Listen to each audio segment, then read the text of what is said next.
स्वागत है आपके अपने पसंदीदा यूट्यूब चैनल पे। तो आज का हमारा क्वेश्चन है एक्सरसाइज 5.2 का क्वेश्चन नंबर 5 का फर्स्ट पार्ट। इस क्वेश्चन में कहा है कि निम्नलिखित समांतर श्रेणियों में से प्रत्येक श्रेणी में कितने पद हैं। निम्नलिखित समांतर श्रेणियों में से प्रत्येक श्रेणी में कितने पद हैं। तो सबसे फर्स्ट वाला हमारा पार्ट है क्वेश्चन नंबर 5 का फर्स्ट पार्ट। इसमें हमारी फर्स्ट पार्ट में ए पी दी हुई है, वो है 7,13,19, 7,13,19,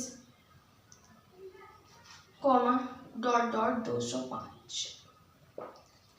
इसमें कहा है कि प्रत्येक श्रेणी में कितनी पद हैं। पद यानी कि इसमें हमें एक प्रथम पद दिया है 7 बंटल D T2 minus T1, T2 minus T1, 13 में से 7 गए तो बचे 6। ठीक है, ये हमारा है एन वा पद यानी कि अंतिम पद an बराबर 205।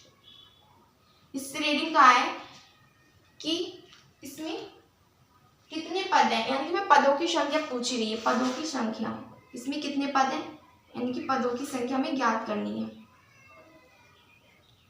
पदों की संख्या जिसे हम n से रिप्रेजेंट करते हैं वो हमें ज्ञात करना है। जो हमें दिया हुआ है उसी का फॉर्मूला लगाएंगे, यानी कि an is equal a plus n minus 1 into D.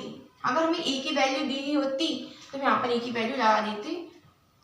हमें a की वैल्यू नहीं दी है, हमें n ही पूछा है, यानी कि हमें n की वैल्यू नहीं दी है, n पूछा है।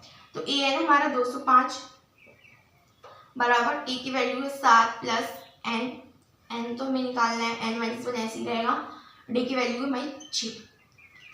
ठीक है, तो 205 हमारे प्लस के साथ है, बराबर किस तरफ आएंगे तो हमारे माइनस के साथ हो जाएंगे, और इधर n माइनस 1 इंटू 6 ऐसे ही रहेंगे। 205 में से 7 गए तो हमारे 198 बचे, बराबर n माइनस 1, 6 हमारे गुणा में, इधर आके हमारे हो जाएंगे भाग में, 6 3 18, 1 बचा, 6 3 18 यानी 33। तो यहाँ से n माइनस 1 बराबर 33 और n बराबर 24। इधर हमारा माइनस का 1 उधर जाएगा हमारा माइनस का 1 तो हो जाएगा हमारा प्लस का 1। n की वैल्यू है हमारी 34।